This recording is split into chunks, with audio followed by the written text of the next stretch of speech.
Tá bom. Então. Boa noite, gente, mais uma vez. Já estamos gravando a aula.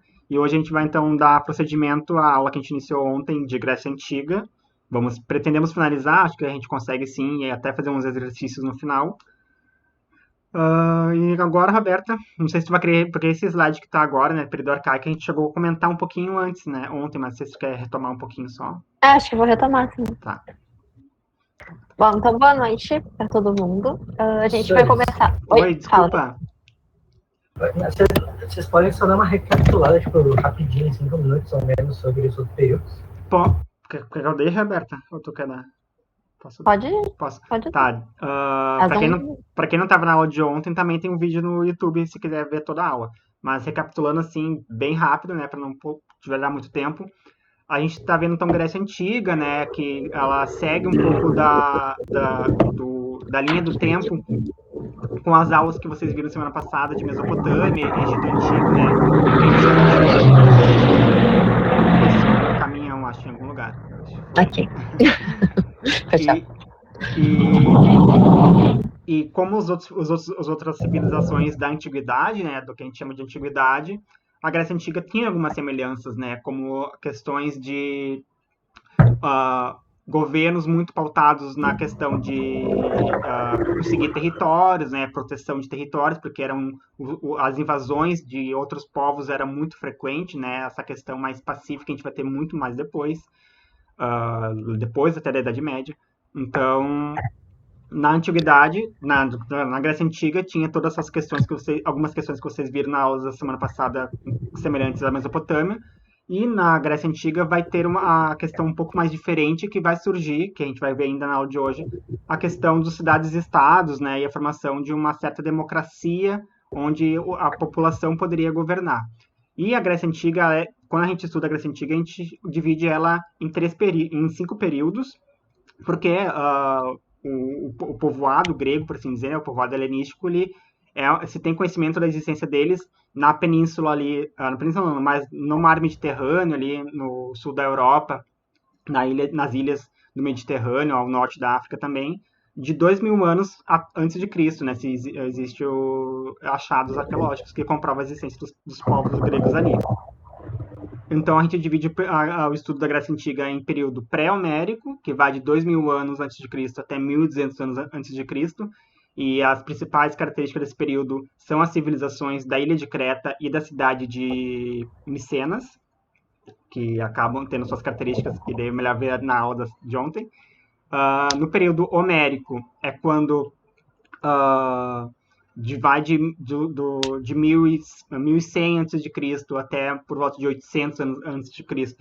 E é o período onde os povos gregos que vão compor a Grécia um pouco mais tardiamente, tipo o início de Atenas, início de Esparta, começam por esse período, que é onde os povos começam a criar o que a gente chamou de genos ontem, né? O que a gente falou de genos, que eram pequenos povoados, pequenas comunidades, que foram crescendo, até que no final acabaram virando, então, grandes terras, grandes comunidades numa única terra, né? E nessa única terra existia um líder, né, que a gente chamava o pater familias. Roberto, você quer falar mais alguma coisa? Daí os outros 3 períodos da Grécia Antiga é o período arcaico, que a gente vai continuar agora. Depois vem o período clássico e depois o período helenístico. Então, do período arcaico a gente vai retomar agora desde o início. Se tiver mais alguma dúvida, pode perguntar. Vitor, acho que perguntou. Foi a pergunta. Bom, então recomeçando o arcaico, vamos dar uma lembradinha. Primeiro que o arcaico é marcado principalmente pela questão das cidades-estado, que são as polis. Então, sempre que se fala em polis grega, é desse período, do período arcaico, né? Ele surge, então, a partir dessa desintegração dos genos, né? Que começa a ter a partir depois, assim, no finalzinho do período homérico. Então, lembrando que o Bruno falou ontem, né? De que é um contínuo em que a gente vai adaptando os acontecimentos e as características de um determinado momento específico, mas que, na verdade, são povos que vão dando continuidade a alguma atividade ou alguma cultura e etc. e a continuidade também rompendo, né, com algumas coisas. Por exemplo, os genos, eles param, então, eles são desintegrados e começam a surgir as cidades-estado, né? Então, elas começam, na verdade, o que acontece? Que depois vai ser falado, mas enfim. Essas pessoas que estavam nos genos e começam a sair dos genos à medida que eles começam a ficar muito concentrados nas mãos dos paterfamilias, elas vão começando a povoar outros lugares. E aí, a partir desse povoamento que começa a existir mais espalhado, começam, então, a emergir essas cidades-estado. Eles começam a complexificar, né, a estrutura, né, da cidade, né, do lugar onde eles estão. E essas cidades-estados, então, elas têm a característica de ter o centro, né, urbano. Então, não é que não existisse a parte agrícola, digamos assim, né, mas a cidade-estado, ela está centrada num centro urbano em que tem uma ideia de que todos os cidadãos, eles tomam as decisões. Aí, um pequeno asterisco em cidadãos, que a gente vai ver depois, né? Porque nem todo mundo era cidadão, né? Então, não é como hoje, por exemplo, que a gente pensa cidadão é qualquer pessoa, né? Em tese, qualquer pessoa que habita aqui o país é um cidadão. Não era exatamente assim, né? Então, a gente vai ver depois. Mas todo mundo que era considerado cidadão, então, tinha esse poder decisório em relação às políticas, né? Debatiam as políticas, enfim. Essas cidades-estado, então, elas inauguram uma nova fase e, a partir disso, então, tem novas características, né, para a sociedade. Essa questão, então, do debate político, né, de falar sobre as ideias e debater ideias num espaço público, que era uma outra coisa muito importante, né, então eram reuniões que não aconteciam num porão ou, sei lá, numa sala, eram reuniões, né, eram discussões políticas feitas ao ar livre. E o princípio da isonomia, né, que é essa ideia de que todos os cidadãos são iguais perante a lei. Quase falei cidadãos. Bom, então as polis, como eu falei ontem, elas não são só o espaço físico, né? Mas elas também são um centro econômico, cultural, religioso e político, né? Então elas representam toda uma região e elas têm esse caráter representativo e também central de uma região, né? Então é como se fosse ali o núcleo de uma região ou de uma organização. E elas tinham duas bases assim de organização física, mais ou menos, que é a Acrópole, que é a parte mais elevada, né, onde ficam os templos, né? E a Ágora, que seria a praça central, que seria mais para baixo, assim. Então, falando um pouco sobre quem eram os cidadãos, né? Os cidadãos, primeira coisa de tudo, é que eles eram as pessoas que tinham o poder político. Então, eles que podiam participar de assembleias e podiam discutir as questões, né? Então, quem não era cidadão não podia. E os cidadãos, eles não eram... aliás, os cidadãos eram os homens, né, maiores de 18 anos, que tinham uma certa um status, por exemplo, escravos, homens escravizados já não eram considerados cidadãos, então não bastava ser homem. Estrangeiros não eram considerados cidadãos, então tinha que ser nascido, e mulheres também não eram considerados cidadãos. Então, quando a gente fala assim, democracia, daí se fala, não sei se vocês já ouviram, mas eu já ouvi, dizer, o ideal de democracia grega que beleza, o ideal de democracia grega, porque é o ideal de democracia e tal. E ok, por exemplo, é o berço, né, dessa ideia de democracia ocidental e etc., mas ao mesmo tempo era extremamente excludente, né, como a gente pode ver, porque não era assim, todos os cidadãos são iguais perante a lei, sei lá, perante o Estado. Beleza, mas quem são esses cidadãos, né? Então dizer que é o máximo, o suprassumo da democracia, pode até ser, cada um tem a sua opinião, né? Pode até a pessoa achar que o suprassumo tem que ser excluindo metade da população. Mas a verdade é que a gente não está falando aqui de uma posição de igualdade entre todo mundo, né? Porque era uma igualdade excludente. Isso não é igualdade se tu exclui uma parte para poder ser igual, né? Não existe uma igualdade em que as pessoas não sejam todas consideradas. Então, esse é um parêntese sobre, que na verdade é bem importante sobre a democracia, porque não só pela questão da gente entender do que a gente está falando, né, quando a gente fala em democracia, e essa ideia muito ilusória de democracia e tal, mas principalmente porque nas questões mesmo, geralmente, quando eles falam alguma coisa de cidadão, eles querem que tu saiba que nem todo mundo é cidadão, sabe? Assim, A gente vai ver, acho que tem até uma questão que fala cidadão e meio que pede para falar quem são os cidadãos, porque tem essa ideia de querer que tu entenda, né, de que tu represente na prova ali, que nem todo mundo era cidadão, para conseguir entender, então, como é que era a organização, né? Então, os cidadãos eram esses homens maiores de idade. E aí a base... Só faltou Desculpa. E a base da economia, então, eram os escravizados, né, que eles trabalhavam... Oi, fala. Não sei se eu perdi antes, mas eram homens maiores de idade e os que tinham terras também, ou tipo, todo geral, se fosse uma maior de idade que não tivesse terras também participava, ou eram os homens maiores de idade com terras? Que fosse livre. Então não podia ser escravizado. Tá, mas tipo... É que ele perguntou no sentido de posses. Sim. Vai tem ter momentos, né? Pode falar. É isso que eu ia falar, tem momentos, a gente vai falar até depois, daqui a pouco, porque tem momentos diferentes na organização, assim, né? Mas tem um momento em que é censitário, que tem esse critério de renda, né? Então, só quem tem terras ou quem tem uma renda X. Mas, depois, assim, do que se fala de ideal, depois da democracia grega, aí são homens livres. Não sei se deu para entender. Tá. Bom, então, mas a base, então, né? É cidadão, muito bonito, são os homens livres, não sei o que, bababá, mas a base da sociedade mesmo eram as pessoas, a base da sociedade pensando na economia, ou seja, no funcionamento da própria cidade, eram os escravizados, né, que trabalhavam no campo. E viviam majoritariamente no campo, enquanto as cidades ficavam para os senhores. Pode passar agora. Vou fechar. Bom, então, retomando um pouquinho, então, que esse processo de criação das polis, ele começa, então, a partir dessa desagregação dos genos, né? Que acontece por esses fatores que eu acho que a gente falou ontem, de aumento da população. As terras férteis não eram muito comuns, né? Não era um local com muitas terras férteis, então começa a ter uma escassez de terra. Então, muita gente para pouca terra fica um pouco difícil, né? Então, quem tem a terra começa a ter mais poder, porque se tem pouca terra, isso concentra muito o poder, né, na mão de algumas pessoas só, de alguns proprietários. Só que aí quem ficou sem a terra, quem não tinha mais para onde crescer, por exemplo, começa a ir para outras regiões, né? Então, entre os séculos 8 e 7, os gregos começam a colonizar uma outra região, né? Principalmente no Mediterrâneo, e formando unidades autônomas. E aí que a gente vai falar de polis, e a gente vai falar de duas das mais importantes, né?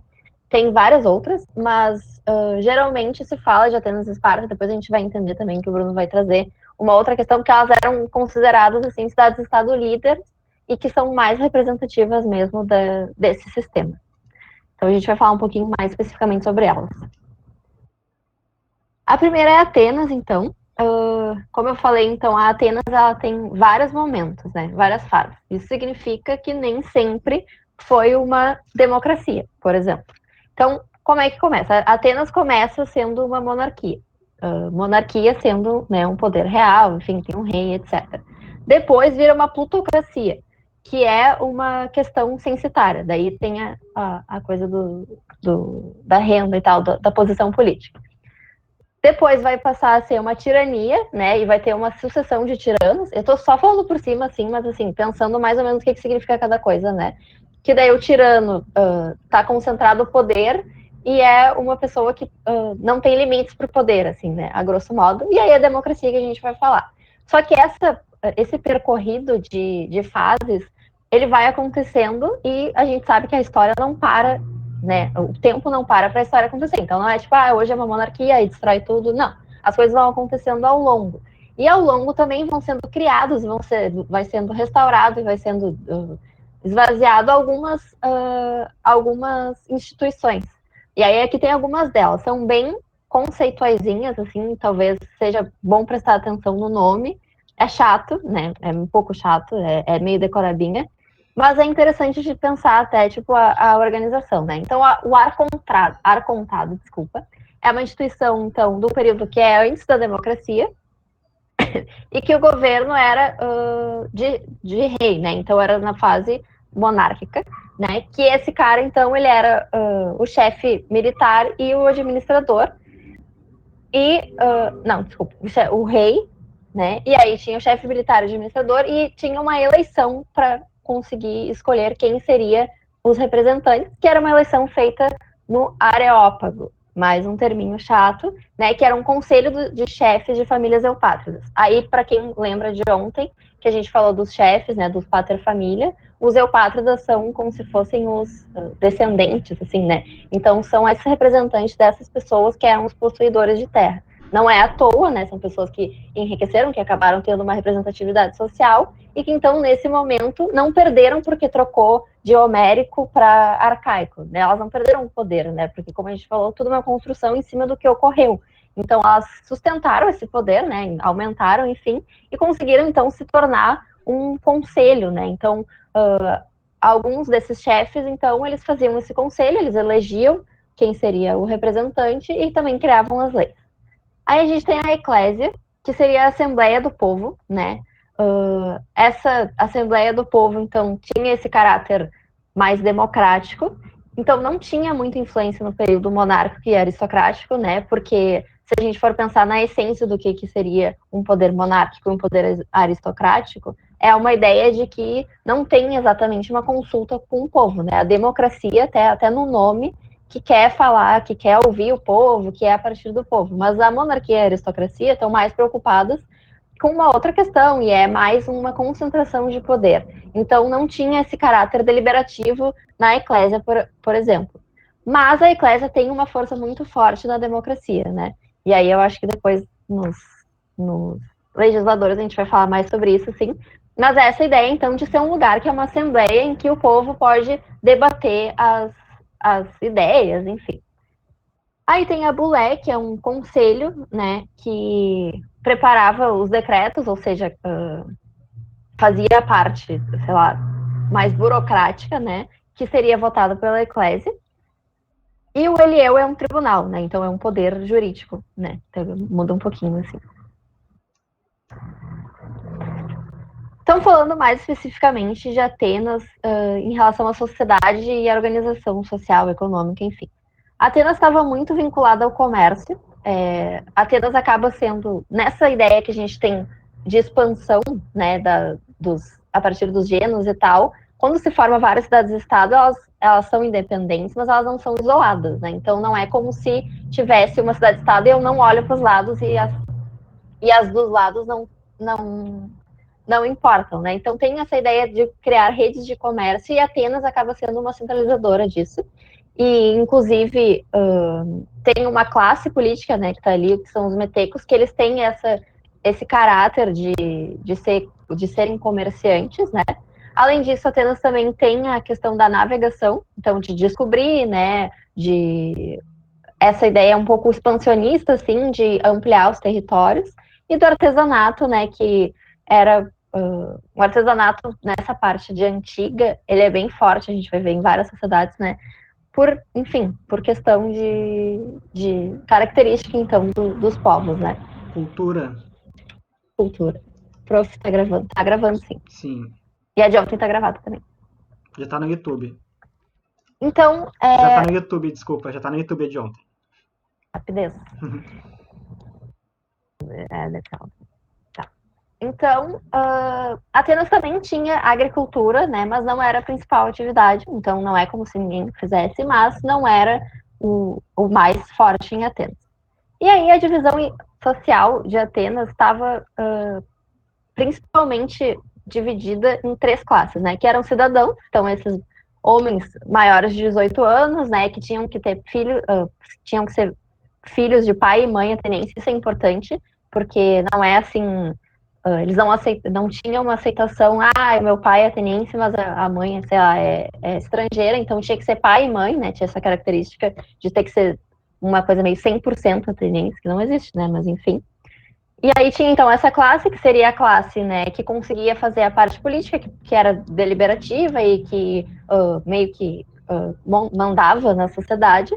Aí os metecos, que eram estrangeiros livres, né, que eles tinham, então, essa questão do comércio muito forte, a questão do artesanato, e eles pagavam impostos, né, então essa era a relação deles, assim, mais ou menos com o Estado, que era através dos tributos. E os escravizados, que eles eram a mão de obra, principalmente, como a gente falou antes, né, na questão agrícola. E aí, diferenciando de novo, que a gente já falou ontem, já falou na primeira aula, mas a ideia de que escravizado não é só escravidão moderna, né? E não vai ser só escravizados vindos de África e tal. Não existe isso, né? Existe isso, obviamente, existe a escravidão, mas eu digo que a escravidão, ela tem uma mutação, assim, no sentido de é um conceito e é uma prática que vai tendo diferentes contextos e diferentes formas de ser praticada. Então, nesse caso, reforçando mais uma vez, a escravidão era ou por guerra, né? Então, dominação de um povo, e aí o povo que estava lá, ele acaba sendo subjugado, ou por dívidas, né? Que significa que ficou com... o cara, sei lá, tu ficou com uma dívida com o Estado, então tu vira escravo, né? Escravizado para tu pagar essa dívida.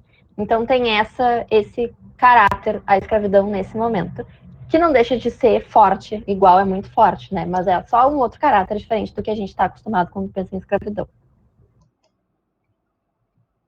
Aí outra decorebinha, mas é difícil, a antiga é assim mesmo, que daí são os legisladores. Porque o que acontece? A cidade de Atenas, a cidade-estado de Atenas, a polis de Atenas, ela era uma polis que então tinha esse conflito, né? Porque o poder estava concentrado na mão de algumas pessoas, né? Dos ditos cidadãos, e tinha toda uma camada da sociedade que não estava inserida, então, nesse contexto político. E isso gera uma certa tensão, né? E para resolver essas tensões, ou para organizar uma polis, começam, então, a criar leis, né? Então, começam a legisladores entrarem na cena e começar a tentar organizar. Então, o primeiro é o Drácon. Ele cria leis severas, né? Então, são leis pesadas que têm um caráter aristocrático, né? Então, ele institui a escravidão por dívida e ele mantém todos os privilégios por nascimento. Então, ele perpetua a aristocracia e essa ideia que já começa, que já estava há um tempo, né, dos filhos de donos de terra, proprietários e tal, começarem a perpetuar o seu poder, né? Então, tem esse caráter realmente aristocrático. Aí o Solon, ele é o segundo, né, que a gente estuda dos legisladores, ele abole, nossa, agora não soube conjugar esse... Ele aboliu a escravidão por dívidas, tá? Isso que ele fez. Então, ele deixa de existir, deixa de ser legal, deixar de existir é forte, né? Mas, assim, deixa de ser reconhecida a escravidão por dívida, e também a pena de morte, que eu esqueci de falar, mas que o Drácon tinha instituído também. E aí ele cria, em Atenas, essa plutocracia ou timocracia, que é essa ideia dos governos dos ricos, né? Que é justamente nesse momento que o Vitor tinha falado, né? De tu pegar e tu dividir a sociedade pela questão censitária. Então, quem tinha mais e quem tinha alguma coisa poderia ter algum poder de decisão, quem não tem, não vai ter. E poder de decisão, e privilégios na sociedade, e status na sociedade, né? Mas, assim, de uma maneira não que, tipo, a gente possa falar que a gente repara. Não, era uma coisa institucionalizada, né? Então, não é assim, mas eu reparo que atualmente tem uma ideia, assim. Não, mas nesse momento era institucionalizado, então, né? Como um poder, como uma coisa institucional mesmo, essa ideia. Só que o Solon, ele tem uma certa rejeição, começa a ter um certo agito social a partir do que ele fez, principalmente a questão da escravidão por dívidas, porque se a gente for pensar, né, como eu falei antes, a escravidão é super importante no sentido de ser a base econômica. Então, os aristocratas podem ter até ganhado ali uns privilégios e tal, mas eles perdem a base de trabalho deles, né? Eles perdem quem realmente faz as coisas, por exemplo. Então, eles acabam se insurgindo um pouco, né? Eles não gostaram dessa abolição da escravidão por dívidas, e começa, então, um período de tiranias, né, em Atenas. Que não tem, a gente não costuma estudar todos os tiranos, tá? Mas são vários. O primeiro de todos é o Pisístrato, né? Mais um lindo nome. Ele é o primeiro, então, né?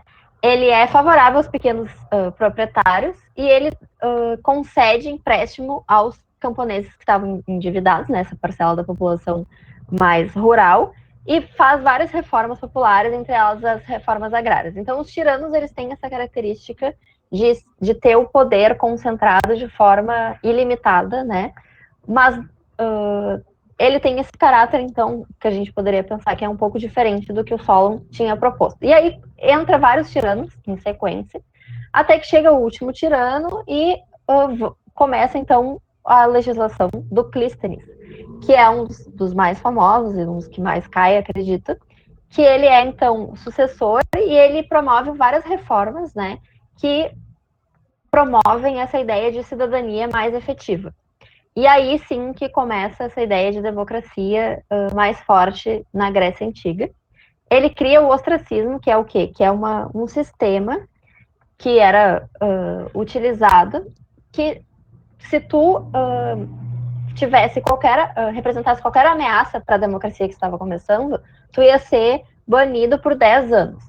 E isso era uma votação que ocorria a partir de alguma notícia de que tinha acontecido isso, porque como passou muito tempo em tirania, né, nesses regimes tirânicos, ele fez essa medida para conseguir não só evitar que voltasse, mas para fortalecer esse sistema que ele estava buscando, que era um sistema democrático, né? Então o ostracismo, ele tem até, era uma pedrinha, tu fazer tipo um voto, assim, era uma coisa bem, sei lá, esquisita mesmo, mas tinha esse caráter, então, de fortalecer a democracia, né, para que ela se tornasse esse regime mais vigente por mais tempo, né. Aí tô falando, e ainda tem mais coisa pra falar, mas vamos lá.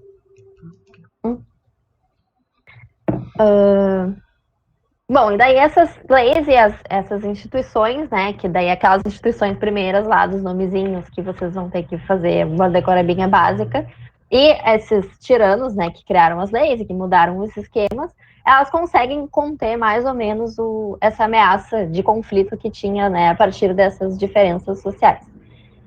Só que isso acontece a partir de um incremento da escravidão, né? Então, como a gente vem falando já, a gente pode pensar que é um período e que é um momento na história em que a escravidão tem um caráter fundamental no sentido de ser muito presente mesmo. Apesar de ter esse caráter diferente do que a gente está acostumado da democracia, da escravidão moderna, ela é fundamental e ela é a base, né, da sociedade, e por isso que se fala de democracia escravagista. Pode-se falar, né, da democracia ateniense, por mais que talvez possa até parecer um pouco contraditório, mas é realmente isso, né? Se a gente for pensar, por exemplo, já no conceito de cidadão, já exclui os escravizados. Então, né, não é nenhuma surpresa a gente pensar que poderia existir essa democracia escravagista, uma vez que o ideal de democracia e de cidadania que eles tinham não era esse de cidadania irrestrita, se pudesse dizer assim. Direitos humanos. Direitos humanos. E só um detalhe também é que quando a gente fala de que era a base, a escravidão era a base do sistema de governo, tinha as polis que o número de escravizados era maior que o número de habitantes livres. A Esparta acho que chegou em um momento a ser assim. E tem vários números assim de 100 mil habitantes, 90 mil escravizados. Então era quando nas polis que o número de habitantes, número de cidadãos ou pessoas livres era maior que o de escravizados, era um número muito pequeno maior que escravizados, porque era muita gente que estava lá para servir, né? E os escravizados eles faziam diversas coisas, desde tarefas muito básicas, como até cuidar das crianças, enfim, até a agricultura, as coisas que a gente mais ou menos vê na escravidão que acontece moderna, né, no Brasil, que é a mão de obra nos plantios e tudo mais. E isso que o Bruno falou explica bastante, né, o fato de por que era uma tensão social constante, né, porque a maioria da sociedade estava, né, sem os seus direitos, sem nenhum tipo de direito, enfim, participação política. Inclusive, vários escravos acabavam trabalhando administrativamente, burocraticamente, para o Estado ou para alguém com muitas posses, alguma coisa tipo. Então, eram pessoas que, de certa forma, a gente podia dizer que tinham conhecimento, tinham habilidades específicas que se assemelhavam com pessoas livres, mas elas não eram pessoas livres. Talvez por questões de guerra, talvez por questões de dívidas, mas elas não eram livres. Bom, e aí a outra cidade-estado que a gente vai estudar mais profundamente é Esparta, né, que é essa outra grande polis. A Esparta, então, ela fica na península do Peloponeso e ela tem uma origem dórica, então não sei se vocês vão lembrar, mas o Bruno falou na última aula da questão dos povos, né, ali, Micenas, Cretas e tal, e como os dóricos chegaram com uma força meio desproporcional, né? Então, essa origem a partir dos dóricos, que eram um povo guerreiro. Então, o Esparta acaba pegando essa origem, né, guerreira, e se torna uma sociedade guerreira por sua definição, né? Então, os guerreiros, eles tinham um status elevado na sociedade e eles eram proibidos de ter qualquer outro tipo de atividade econômica porque eles tinham que se dedicar à guerra. E Esparta sempre teve essa ideia de oligarquia. Então, Esparta não vai ter democracia ou, sei lá, qualquer outro tipo de poder que não fosse oligarca. E aí, lembrando que a oligarquia, né, é o poder na mão de poucos, né? Essa ideia de que o poder está restrito a um grupo, né? Então, essa oligarquia, ela tinha uma forte ligação com os guerreiros, né? Então, de novo, Esparta tendo esse caráter, né, da guerra e tal, por causa, né, principalmente de que os chefes eram guerreiros, então se tinha uma adoração é forte, mas se tinha um caráter guerreiro, então a pessoa que vai ter um prestígio maior vai ser uma pessoa que tem esse caráter, né, como se fosse tipo uma lógica, assim. E aí as instituições que a gente pode falar de Esparta é a ideia de hierarquia, que seria monarquia vezes dois, né, tipo assim, monarquia é um rei mono, e aí a hierarquia sendo dois reis, né, e esses dois reis, eles comandavam a sociedade, de forma que eles tinham atribuições militares, né, de novo a questão militar, e religiosas também. Então, esses dois reis eram como se fossem as principais figuras. Aí a Jerúsia, né, então eles respondiam e eles tinham esse conselho de anciãos, que é a Jerúsia, que é um conselho de anciãos, que são pessoas maiores de 60 anos, né, ancião a gente conhece, e eles elaboravam as leis, né, que iam ser praticadas, enfim, em Esparta. Outra instituição é a APELA, né, que é a Assembleia dos Cidadãos com mais de 30 anos. E aí a ideia aqui, né, da cidadania voltada aos guerreiros, né? Então, de novo, os guerreiros tendo um protagonismo na sociedade espartana, né, a partir de 30 anos, e aí o que os anciãos faziam de elaboração de leis, quem aprovavam eram esses guerreiros, né? Eles votavam e aprovavam, enfim. E aí o eforato, né, que era composto de 5 éforos, que tinha um caráter de vigilar, né, a sociedade mesmo, assim. Então, essas são as instituições, esses são os nomezinhos a serem decorados, infelizmente. E aí a Esparta, então, como eu falei, tem uma configuração diferente de Atenas, e uma dessas configurações diferentes que é importante é que as terras pertenciam ao Estado, né? Então, as terras, elas não eram... alguém recebia essas terras do Estado, mas elas eram do Estado, né? Então, não é a mesma ideia de que a gente tem em Atenas, por exemplo. E era uma sociedade, então, fortemente militarizada, né?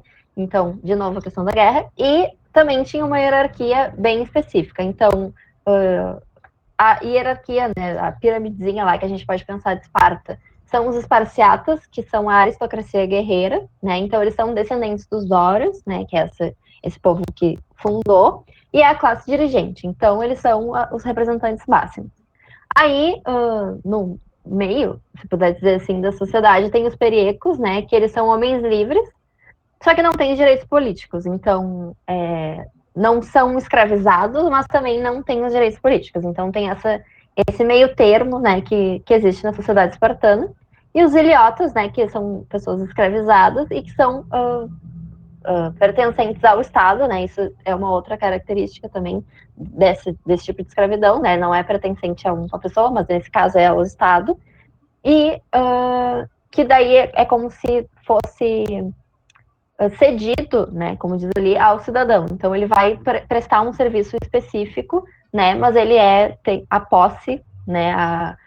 Ele se refere ao Estado. E os ilhotas, eles têm como o Bruno falou, uma um número bem expressivo, né, na sociedade espartana. Inclusive, quando os dórios chegam, né, no território e quando eles dominam essa polis, todas as pessoas que moravam lá antes, né, todos os povos, eles foram escravizados, né. Então, eles conseguem fazer essa base grande de escravizados a partir desse domínio já. E aí isso acaba se perpetuando, né, como a gente pode ver que se tem essa ideia de que a aristocracia tem que ser guerreira, como é que tu vai ter uma mobilidade se tu já nasceu escravizado, né? Então tem essa ideia hierárquica bem estatizada, assim, no sentido de que se a tua descendência é escravizada, dificilmente tu vai conseguir ter uma mobilidade social ou alguma coisa do tipo, né? Não sei se tem uma outra idade que eu queria falar. Só queria dizer que então os zilotas, outra característica principal, como a Roberta acabou de falar, é a maioria deles serem descendentes desses primeiros gregos que habitavam a região, e quando os dórios vieram, então os dórios escravizaram esses primeiros povoados gregos. E esses zilotas são basicamente alguém que nasceram filhos escravizados e foram continuando, né, sempre a serem escravizados, nunca ascenderam socialmente. Eu acho que é isso. Só mais um detalhe, assim, só para fazer mais uma comparação entre Esparta e Atenas, só um detalhezinho que a gente viu que Atenas é uma sociedade muito voltada para o comércio e Esparta, assim, sempre teve, não sei se vocês já ouviram falar, mas sempre falaram de Esparta de uma maneira tipo, pejorativa, parados no tempo e tal. E tem alguns indícios de comércio, então Esparta não era uma polis totalmente isolada, mas se a gente for comparar com Atenas é uma polis que tem muito essa ligação com o comércio e Esparta não. Então também é uma característica assim que acho que explica algumas coisas, talvez também dessa sociedade mais estamental, assim, no sentido de mais fechadona. O próprio terreno, o próprio lugar que Esparta estava colocado era um lugar que era mais possível ter plantios, fazer uma agricultura. Então a agricultura que eles conseguiam fazer lá era uma agricultura de subsistência, né? Eles produziam e consumiam, não chegavam a comercializar o que eles produziam, então eles só produziam e comiam, muito na função de alimentar os exércitos, né? Para sempre ter o exército lá firme e forte, que era usado tanto para proteger o território, né? Então era quase impossível, por assim dizer, a invasão dos territórios dos espartanos, e à medida também que os guerreiros protegiam o próprio governo, né? Porque, como a gente acabou de falar, os zilotas eram boa parte da população, inclusive em alguns momentos chegaram a ser maior que a população livre, os zilotas, os escravizados.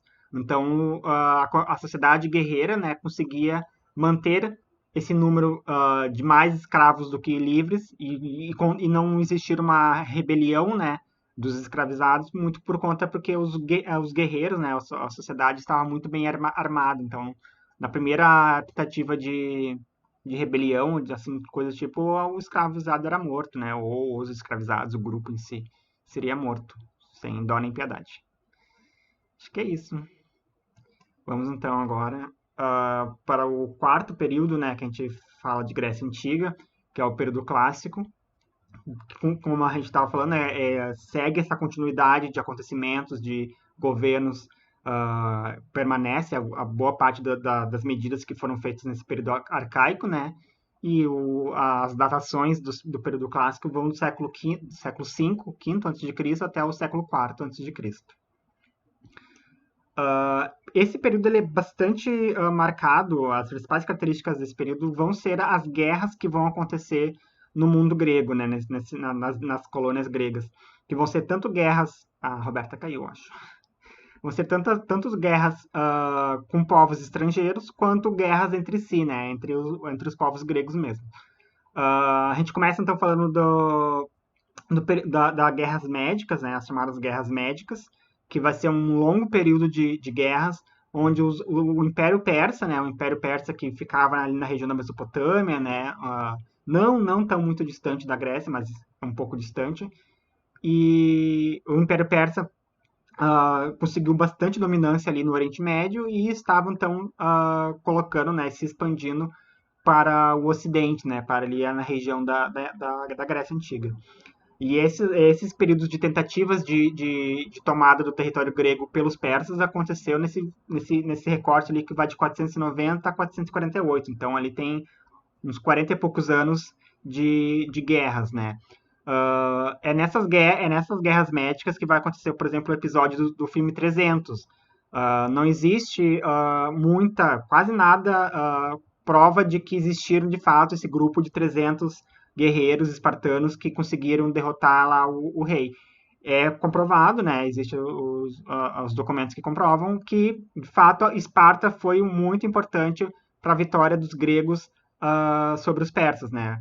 Nesse período, Atenas, como a gente estava já falando antes, Atenas de fato era Peraí, a. vou falar. Pode falar. Alguém quer falar? Trancou aqui o teu vídeo, agora inclusive caiu. Voltou? Não. Eu tô conseguindo te ouvir. A gente ficou sem te ouvir. Deixa eu ver aqui. Deu? Agora tá vendo. Tá, acho que é a internet que deu um saco. Tá no Wi-Fi, não tá no cabo. Todo mundo tá me vendo, gente? Tá. Então, voltando, né?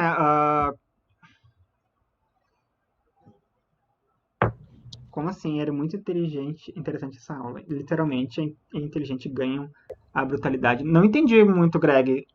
Não sei se tu entendeu, Roberto. Não. Persas versus gregos. Ah, sim. Ah, tá. A gente não vai entrar muito a fundo nesse processo, mas tem bastante conteúdo, assim, né? Bem mais detalhista, por assim dizer, entre as guerras, né? Entre esse período de guerras médicas. Eu esqueci de falar do nome, né? O nome é Guerras Médicas, não porque tinha médicos na guerra, mas sim porque outro nome o nome que os gregos chamavam do povo persa era de Medos, os Medos. E por isso que tem esse nome de Guerras Médicas, muito em função do nome que era dado aos persas como Medos. E no Medos não no sentido de terem medo, né? De terem pavor deles, mas era só um nome mesmo. Os gregos vão ser vitoriosos nessas guerras médicas, né? A Pérsia vai ter que recuar, não vai conseguir dominar o território da Grécia. Como a gente estava vendo antes, Atenas estava, né, num período antes das guerras médicas, num período de extremamente liderança, de extremamente sendo a mais rica, a mais importante, por assim dizer, das polis gregas. Mas a ajuda que Esparta deu para Atenas, que era a liderança dessa guerra, foi bastante. Se não fossem os espartanos, possivelmente a Atenas não conseguiria ter vencido a guerra. É mais ou menos nesse sentido que eu quero dizer. Com a vitória, né, da Grécia sobre os persas, né, os persas recuam e voltam lá para o seu império e lá ficam até o futuro, quando outros impérios vão dominá-los. Na Grécia, então, vai iniciar o que a gente chama de século do ouro, né, principalmente em Atenas, que vai ser esse século chamado de Péricles, que foi um dos legisladores, né, e vai ser esse período, então, que, como a Roberta também estava falando antes, a democracia vai se solidificar, então não vai mais ter períodos de pessoas querendo ir contra a democracia, né? Então a questão do ostracismo que a gente está falando ali vai valer mais em conta também. Então a democracia se solidifica e fica por um bom tempo, basicamente até a Grécia ser dominada, né? Que a gente vai ver logo em seguida. E vai também ser nesse momento, após as guerras médicas, que a cultura grega em si vai atingir seu ápice, né? Vai atingir boa parte do conhecimento que a gente conhece hoje de cultura grega, principalmente a questão da filosofia, né? Sócrates, Platão, Aristóteles, todos esses filósofos gregos, matemáticos, pensadores em si, enfim, que produziram conhecimento de inúmeras áreas, né, do conhecimento nesse período, vão ser esse período de 450 a 300 anos antes de Cristo, né? E vai ser nesse período pós-guerras médicas e nesse período que a gente chama de período clássico da Grécia Antiga. A gente não vai entrar em muitos detalhes da filosofia, né, dos pensadores, Sócrates e Platão, porque vocês vão ter as aulas de filosofia, né, ao longo do ano, e daí sim vocês vão estudar a fundo o que esses caras queriam dizer, né. E muita coisa é base, né, de várias coisas atuais que a gente tem hoje, constituições, enfim. Vai ser então nesse momento com a Atenas sendo a liderança da guerra das guerras médicas e também sendo a polis mais rica, que vai aumentar cada vez mais o poder de Atenas sobre as outras polis. E a Atenas vai chegar então a criar a Liga de Delos, que vai ser uma liga onde as polis que faziam parte dessa liga, que eram polis que faziam parte de tipo um agrupamento, como eu posso chamar isso? Tipo um Mercosul, por assim dizer, um grupo uma aliança que envolvia aliança econômica, aliança territorial, aliança de chamar as outras polis para serem os meus parceiros, por assim dizer. Mas a Atenas vai começar a ser maldosa com essas outras polis que ela formou para fazer a Liga de Delos, né? Ela criou essa Liga de Delos muito na função de ser algo que protegeria a Grécia, né, para não ter mais invasões como as dos persas, né, caso os persas quisessem voltar a vir, ou mesmo outros povos. Então vão criar essa liga para as polis poderem se comunicar e trocar informações para se protegerem de uma maneira geral, mas ainda assim cada um mantendo a sua independência, né? Mas vai chegar no momento, então, que a Atenas vai adquirir uma atitude mais imperialista. Ela vai, então, começar a cobrar tributos, impostos das outras polis, com a justificativa de que estamos cobrando esses tributos para melhorar a segurança, para nos protegermos de invasões e etc. Mas as outras polis começaram a perceber que esses tributos eram realmente pagos e acabavam só enriquecendo cada vez mais Atenas, né? E ficavam, então, cada vez as outras polis que não eram muito ricas, ficavam mais pobres e Atenas cada vez mais ricas, né? Se distanciando cada vez mais numa corrida, por assim dizer, entre as outras polis. E essas polis não vão ficar contentes, né? Principalmente Esparta, que não fazia parte da Liga de Delos. Esparta sempre lá no seu território lá do Peloponeso, que é um território bastante alto e plano, assim, que a gente estava falando antes, que era bom para a agricultura, enfim. Eles se isolavam bastante, por assim dizer, os espartanos. Então, Esparta não contente e não achando justa o jeito que a Atenas administrava essa Liga de Delos, vai criar então a Liga do Peloponeso, que vai ser então uma aliança com as polis que estavam também insatisfeitas, né, com a gestão que a Atenas estava fazendo então dessa Liga de Delos. E vão então atacar, né, vão começar a questionar o porquê, né, da Atenas estar tão rica e as outras polis cada vez mais pobres. E então vai chegar no momento que vai gerar um conflito, né, um conflito armado, e por cerca de 30 anos então vai acontecer o que chamamos de Guerra do Peloponeso, que basicamente é a guerra entre Atenas e Esparta. Então, resumindo o período clássico, são duas guerras maiores, as guerras médicas, que é entre Atenas e persas, então é gregos versus estrangeiros, e depois a Guerra do Peloponeso, que vai ser daí a guerra entre polis gregas. O principal vai ser entre Atenas e Esparta, mas no sentido de que a Liga de Atenas e a Liga de Esparta, a Liga de Delos e a Liga do Peloponeso. Então não vai ser só Atenas e só Esparta, vai ser Atenas atacando Esparta e Atenas com as suas polis amigas e Esparta com as suas polis amigas atacando Atenas.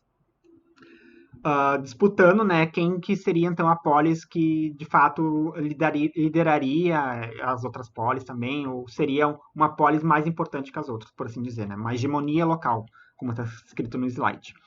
A vitória vai ser dos espartanos, né, depois de 30 anos de guerra, os espartanos vão conseguir vencer Atenas, vão então se sair como a principal cidade-estado daquele período ali da Grécia, vão ser a polis com mais influência sobre as outras polis, mas também vai chegar no momento de que a Esparta vai fazer o que Atenas fazia, vai ser uma polis que estava liderando as outras polis e que também vai começar a explorar, a gerar inimigos nas outras polis também. Então, aqui tem aqui tem o exemplo de que daí outra polis que ficava mais distante de Atenas e Esparta, que era a polis de Tebas, que vai começar também a atacar Espartas. E Esparta então vai fazer uma outra guerra, que a gente não colocou aqui no slide, entre Esparta e Tebas. Aqui Tebas sai vitoriosa, os espartanos saem derrotados, e Atenas, que passou um período e já estava conseguindo se reerguer, volta daí a atacar Tebas, que estava sendo influente. Então esse período da guerra pós-guerras médicas, né, é um período que vai gerar bastante conflito entre as próprias colônias gregas, entre os próprios polis gregas, para saber quem é a polis com mais influência sobre as outras polis, nesse vasto mundo grego que era naquela margem que a gente mostrou no mapa ontem do Mediterrâneo, né? E as ilhas também. Então vai ser o final do período clássico, né? Vai ser um período onde as polis, nessas constantes guerras, constantes disputas para saber qual seria a polis com mais influência sobre as outras, elas vão enfraquecer. Elas vão lutar muito entre si e vão acabar enfraquecendo.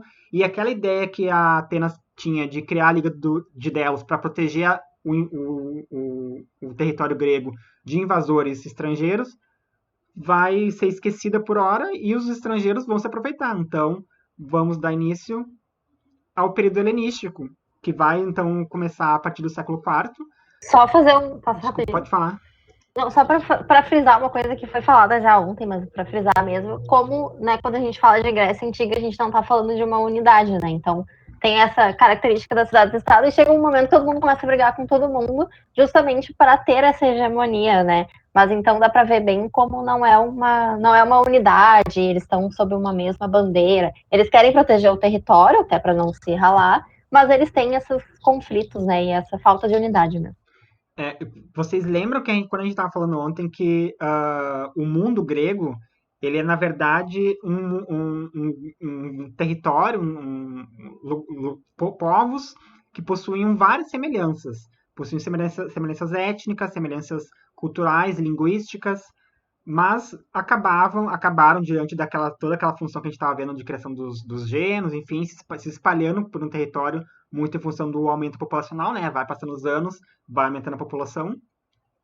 E chegou no momento que daí cada polis, cada cidade, estado começou a querer, então, né, ter a sua hegemonia, ter mais influência que a outra polis, muito em função das questões comerciais, das questões de território também mesmo, né? Porque vai chegar um momento que elas vão querer também expandir seu território para o vizinho, do lado ali, e que também é grego. Então elas vão começar a brigar muito. Elas nunca tiveram unidade, mas elas se respeitavam antes, elas sabia se conviver em harmonia, por assim dizer. Não existia muitas guerras antes entre elas, mas a partir depois das guerras médicas, né, depois que houve essa invasão e a partir desse enorme crescimento de Atenas sobre as outras, começam então a se questionar e elas começam a brigar entre si. E isso enfraquece muito o que a gente chama de mundo grego, né? Enfraquece muito e dando então início ao que a gente chamamos de período helenístico, né, a partir do século IV a.C. O povo grego, né, as polis gregas extremamente enfraquecidas, vão ser invadidas pelos macedônios, né, que os macedônios eram um império que ficavam mais ao norte de onde era o império da Grécia, digamos, mais ao norte da Europa, um pouco ali na divisão de hoje é Rússia, com Polônia, ali ficavam os macedônios, e que estavam, né, em constante ascensão, muito em função porque existia um modelo de guerra que eles criaram que era bastante dava bastante certo, né, quando eles guerreavam, que tinha lá um número X de frente. Muitas desse período de antiguidade vai ser um período bastante, como a gente falou ontem, um período de constantes guerras, muito em função que as tecnologias de guerras vão aumentando conforme vai ocorrendo as evoluções. Então, quando os macedônios conseguem, então, se solidificar como um império bastante forte, muito em função dessa tecnologia de guerra que eles tinham, eles vão invadir a Grécia, que eles sabiam, né, que se tinham conhecimento de que a Grécia ali era um vasto território que tinha população com riquezas, com bens, enfim, né, e vão invadir querendo, então, dominar. Sem falar que a cultura grega, como a gente estava falando, era uma cultura que já era conhecida tanto pelos macedônios quanto pelos persas. Enfim, era uma cultura que conseguiu se espalhar por essa região de norte da África, parte dali da Europa e parte do Oriente Médio. Era uma cultura que era bastante, sim, valorizada. E principalmente a gente vai ver, após a invasão dos macedônios na Grécia e o estabelecimento, então, do Império Macedônico na Grécia, a Grécia, então, deixa de ser autônoma, né, e passa a ser um império da Macedônia, um território da Macedônia. O Filipe, né, que foi o Filipe II, que foi o rei que comandou a invasão na Grécia, ele vai morrer e quem vai assumir o trono, então, vai ser o Alexandre Magno, né? O Alexandre o Grande, que é uma figura bastante conhecida na história, de modo geral, assim. E ele é bastante conhecido porque ele teve também, foi um líder bastante carismático, um líder que trouxe bastante melhorias, inclusive melhorias de vida para os povos que eles invadiam, né? Então, não era uma invasão. Os macedônios eram também conhecidos por isso, apesar de serem bastante bélicos e terem uma tecnologia de guerra bastante forte, eles não eram um povo que ia lá e escravizava todos os povos, como os dóris fizeram com os gregos anos atrás, né? Eles eram povos que só queriam realmente ser um grande império com um vasto território, comandando um grande número, um vasto território. É isso que eles queriam. E o Alexandre Grande foi criado por alguns dos filósofos gregos que a gente viu ali antes, por Aristóteles, por exemplo. E Alexandre Grande, então, cresceu, se tornou um adulto muito influenciado pela cultura grega e ele adorava muito a cultura grega. Então, quando ele... Não sei se tem mais um slide. Tá, dá pra ser. Quando Alexandre Grande assume o poder e a Grécia já estava nas suas mãos e o Império Macedônio continua, né, a se expandir, principalmente na região ali da Índia, ali do Oriente Médio, o Alexandre Grande vai levar a cultura grega, né, para esses lugares. E quando a cultura grega encontra a cultura que já existia nesses outros lugares, né, e ao mesmo tempo, quando os macedônios entraram na Grécia, na cultura que já existia na cultura grega, eles levaram a sua cultura macedônica para a Grécia também. Então, a fusão da cultura grega com a cultura macedônica e também com a cultura dos povos do Oriente, que eram então invadidos pelo Império Macedônio, essa cultura vai se mesclar, né, vai se fundir, vai então nascer então a cultura helenística, que a gente chama, que é basicamente traços da cultura grega com outros traços da cultura do Oriente mesmo. Na questão de escrita, na questão de ciência, né, a questão dos números, as questões filosóficas também vão ser incrementadas com isso, com essas fusões culturais. E o Alexandre Grande, então, vai acabar morrendo bastante cedo, assim, com 33 anos, ele chega a morrer de febre tifoide, nem em guerra, assim, ele morre por causa de uma doença, que ele pega em função das higienes que eles tinham lá na época. E quando ele morre, o Império, o Império Macedônio foi um dos maiores impérios que já existiu, né? Era tanto o período do mundo grego até o Oriente Médio, até o norte da África. Quando o Alexandre morre, não deixou descendentes, né? Filhos descendentes seus. O poder, então, vai cair nas mãos dos seus principais generais. E esses generais vão começar a brigar entre si para saber quem era o general que teria mais poder. E vai acabar, então, se dividindo o Império Macedônio em outros impérios. Se não me engano, são 4 impérios que surgem depois disso. E aí que temos, então, o fim, né, da Grécia Antiga, da cultura grega. Não a cultura grega, mas a gente tem o fim desse período que a gente chama de Grécia Antiga, que a Grécia Antiga, no finalzinho dela, não era mais Grécia, era Império Macedônio, né? Mas a partir da queda da divisão, né, do Império Macedônio em outros impérios, que vão ser impérios mais enfraquecidos, e já é nesse meio tempo que também começa então a ebulir, a surgir um outro império na Península Itálica, ali mais ou menos no centro da Europa. Império este que no passado foi criado, né, foi fundido pelos gregos que fugiam, né, tinham suas diásporas que fugiam, né, dos dórios, de outros invasores, né. Então, que vai ser o Império Romano, que vai ser o assunto que vocês vão ver semana que vem. O Império Romano, então, vai nesse momento do século III, século II a.C., século III, século II a.C., vai ser o momento, então, que o Império Romano vai ser o império de maior importância e que cai nos estudos da historiografia ocidental, né? A gente não considera a China, né, que a gente não costuma estudar muito a questão do Oriente. E a América a gente nem se fala, nem existia a América ainda, nem era conhecida. Acho que é isso, Roberto. Não sei se tem mais uma coisa para falar. Pessoal, se tem dúvidas. Ficou a propaganda da aula que vem, né, já, para vocês. Não sei se é a próxima, né, para vocês já verem a sequência, entre aspas. Né? Sim. A gente queria falar só rapidamente sobre a cultura grega.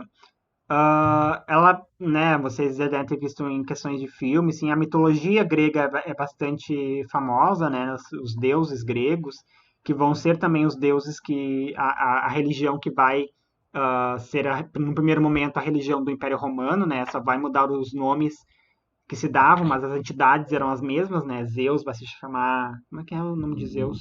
Netuno? Não lembro agora, mas vai ter os nomes latinos, né? Júpiter.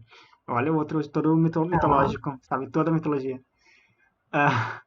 Vai ter, então, vão só mudar os nomes, né? Afrodite vai se chamar de Vênus. Vai ser esses nomes latinos que tinham muito em função dos astros também, né? Mas a religião, né? A cultura da mitologia grega vai ser um fator bastante presente na cultura romana nos primeiros anos, pelo menos, né? Depois a cultura romana vai meio que se cristianizando. Mas isso é assunto para a aula da semana que vem, que vocês vão ver com outros professores. E a cultura grega também tem essa coisa, assim, de conceitos que a gente usa até hoje, assim, né? Que, no caso, talvez fique mais para outras matérias, assim, mas algumas ideias que a gente tem hoje, que se fala hoje, né? Até a própria democracia, advém, né, desse período, assim. Então, acaba tendo uma perpetuação, né? A gente acaba aqui a aula e toda essa questão da Grécia Antiga, mas é uma cultura que perdura horrores e, como o Bruno falou, se mescla ali depois com a romana, né?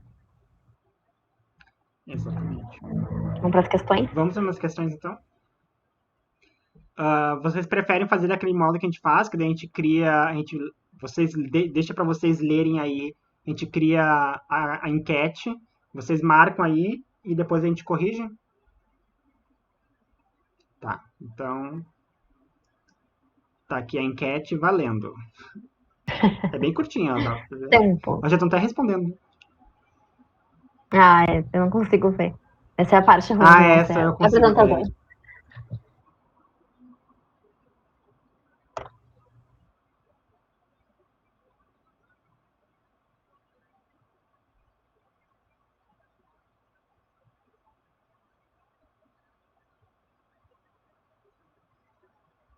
Nessa hora que também que a gente sabe quais que só deixaram a aula ligada e se ausentaram do celular, do computador.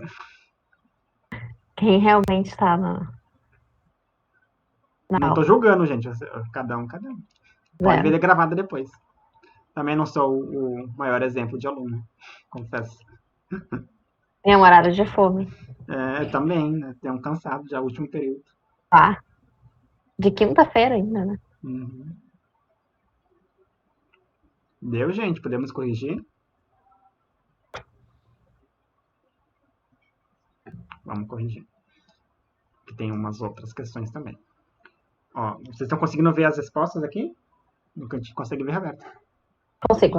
Tá, então a maioria respondeu a letra A, que de fato é a resposta certa, né? Os que responderam os outros ali, ó. Vamos falar sobre a letra C, a invasão dos macedônios. A invasão dos dórios na Grécia Antiga é no primeiro período da Grécia, lá no período pré-homérico. Então a Grécia está em formação ainda. Os dórios já não existiam quando o Império Macedônio existia. Então a invasão dos macedônios vai ocorrer mais no final da Grécia, então não foi não foi a invasão dos dórios não provocou a invasão dos macedônios. A letra B fala a formação de uma burguesia grega. Muito pelo contrário, né? A invasão dos dórios provocou, de fato, então, as pessoas gregas que ali moravam, a própria burguesia, a própria comunidade grega que era mais rica ali, acabou perdendo tudo que tinha por causa dos dórios. Cultura helenística, não. A cultura helenística, como a gente estava vendo no final da aula ali, é a fusão da cultura grega com a cultura macedônica e a cultura do Oriente Médio.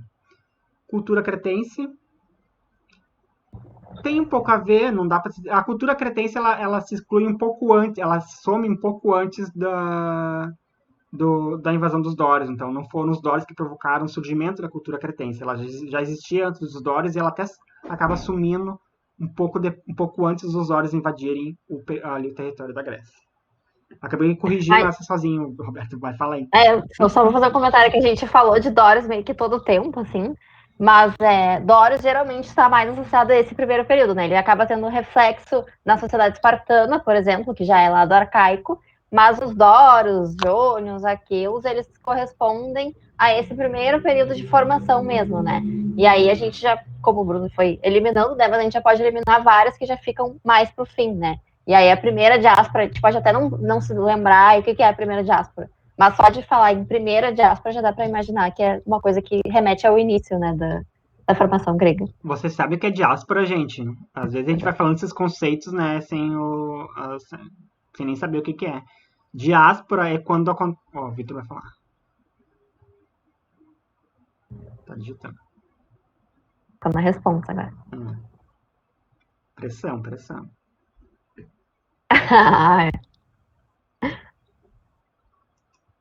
Pode falar. Fale!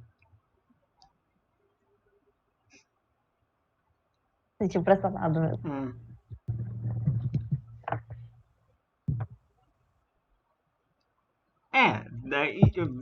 Bem, esse conceito que tu trouxe aí é mais no sentido de migração, né? Qualquer migração é... A diáspora nada mais é que uma migração, mas é uma migração em grande proporção e que acontece durante um período, por assim dizer. Não é uma migração, tipo, saiu dali naquela data, foi para ali na outra data. Acontece durante uma década, durante alguns anos, durante um certo período e vai sendo aos pouquinhos, por assim dizer, que vai então desaparecendo, aquela população vai saindo de um lugar, vai indo para outro, ou para outros lugares, né? A gente chama então quando os dórios e outros povos invadiram esses antigos gregos, né? Eles eram agressivos, eram violentos, eram bélicos e esses gregos acabaram então fugindo deles e indo para outros lugares. E isso foi indo aos poucos, né? Porque a invasão dória ela se deu e quando eles invadiram, eles não deixaram todo mundo fugir de certa forma, então foram aos poucos que foram acontecendo essas diásporas. A gente fala da diáspora judaica, né? Quando o Egito lá acaba invadindo o território dos judeus, enfim, tem várias diásporas na história, assim dizer, movimentações de uma comunidade com uma cultura em si e indo para outro lugar. Próxima questão. Vou botar aqui a enquete. Já dá pra dar mais um tempinho. Bastante texto.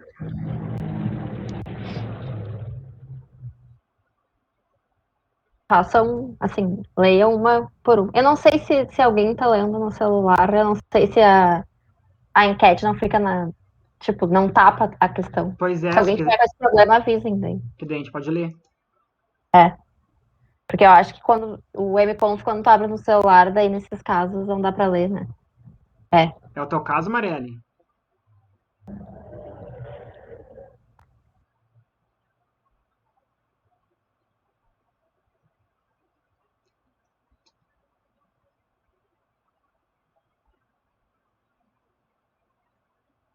Nem dá, eu tô acho. chutando pra sair da tela.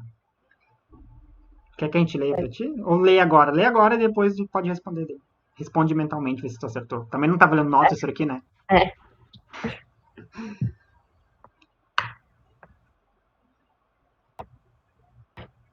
Mas quando for assim, vocês podem avisar, viu, gente? Que a gente tá... Esse é um modo, tipo, fácil de fazer, né? A gente não fica falando muito, mas... E pra vocês conseguirem pensar e tal também. Mas se de repente tiver um outro jeito, a gente pensa um outro jeito também, que fique melhor pra todo mundo.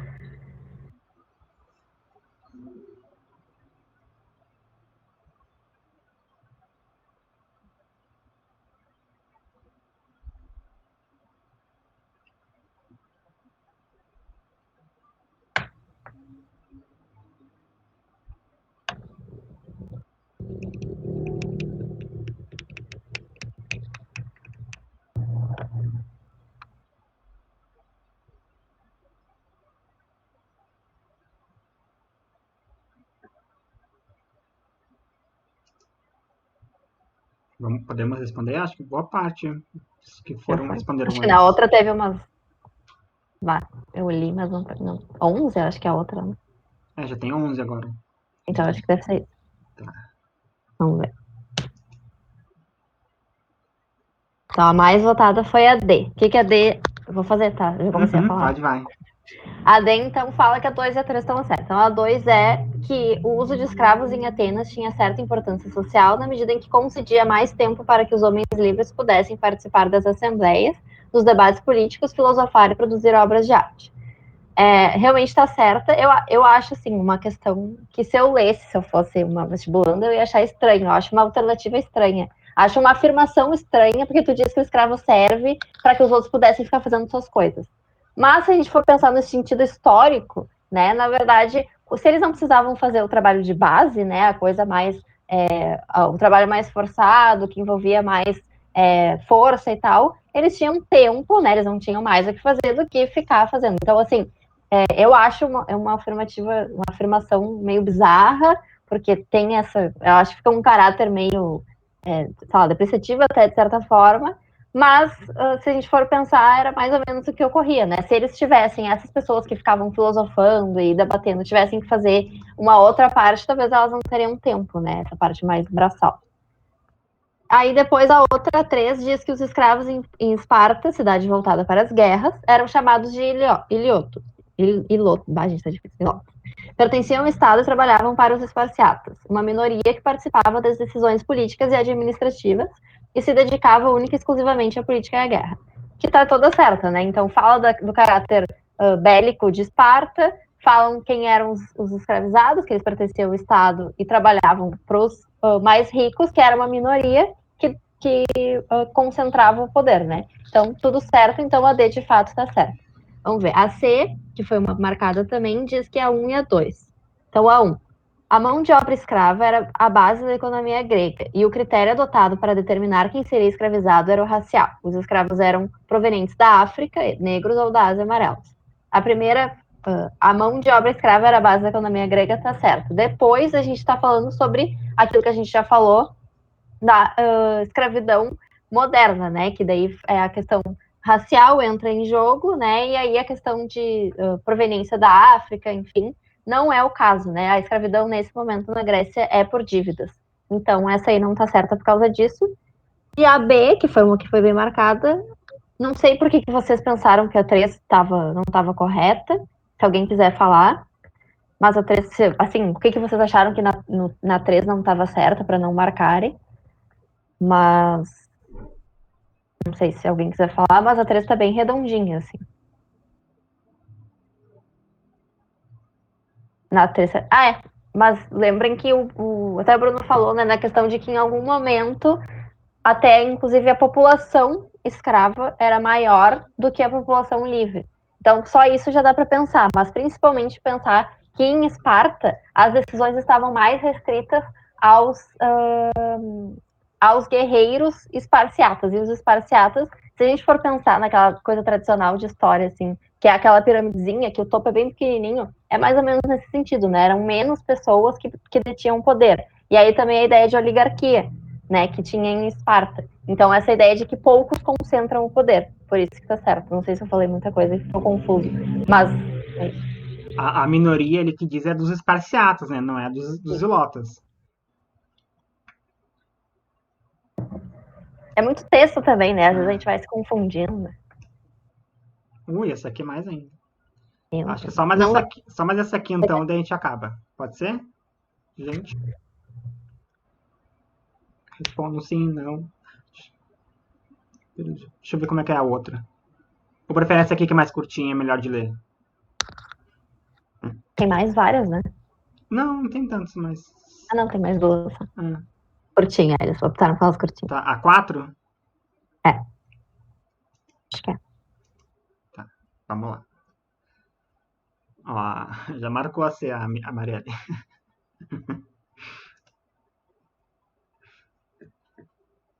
Ou foi outra pessoa que também tem o mesmo problema da Marielle?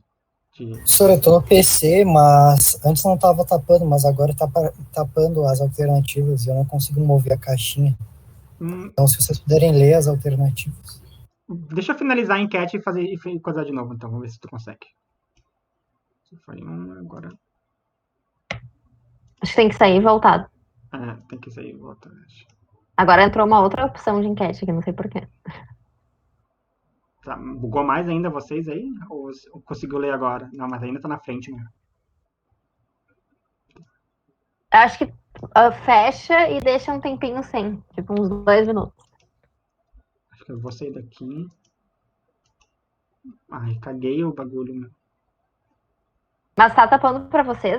Agora pra mim também tá tapando. Até pra mim tá tapando. E não sai. Ai, meu.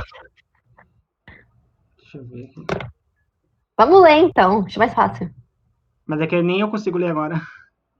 Eu consigo, eu abro aqui. Consegue, tá? A cidade. É um textinho. A cidade-estado era um objeto mais digno de devoção do que os deuses do Olimpo, feitos à imagem de bárbaros humanos. A personalidade humana, quando emancipada, sofre se não encontra um objeto mais ou menos digno de sua devoção fora de si mesmo. Aí a pergunta é: na Antiguidade Clássica, cidades-estado representavam. Opção A. Peraí que eu vou ter que abrir aqui. Opção A. Uma forma de garantir territorialmente a participação ampla da população na vida política grega. Agora um mistério, até eu abrir. Opção B, um recurso de expansão das colônias gregas. Aí que fica o mistério. Não sei nem se vai dar tempo de acabar. Tá baixando. Ai, que ódio isso. Consegui tirar. Eu não sei por que é tão ruim isso, né? Porque se é feito para as pessoas verem, não faz sentido nenhum. Não, o MConf, né? Tá abrindo, tá, gente? Aí o computador também já não tá ajudando muito. Tá abrindo o quê? Pra eu conseguir ler. O PowerPoint? É? Eu acho que eu tenho aqui. Não sei por que ele travou, velho. Jesus.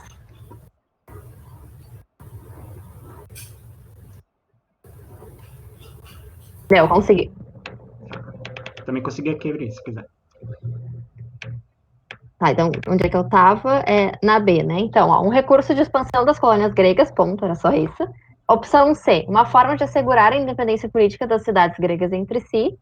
D, uma característica da civilização helenística no sistema político grego. E, uma instituição política helenística no sistema político grego. Então, como ficou muito atribulado? Tá perguntando o que representa as cidades-estados. A alternativa A diz que é uma forma de garantir territorialmente a participação ampla da população. A B diz que é um recurso de expansão das colônias. A C diz que é uma forma de assegurar a independência política das cidades gregas entre si. A D diz que é uma característica da civilização helenística no sistema político. E a E, uma instituição política helenística no sistema político. Vamos voltar aqui. Querem responder pelo chat? Ou vocês preferem que a gente vá comentando quais estão erradas?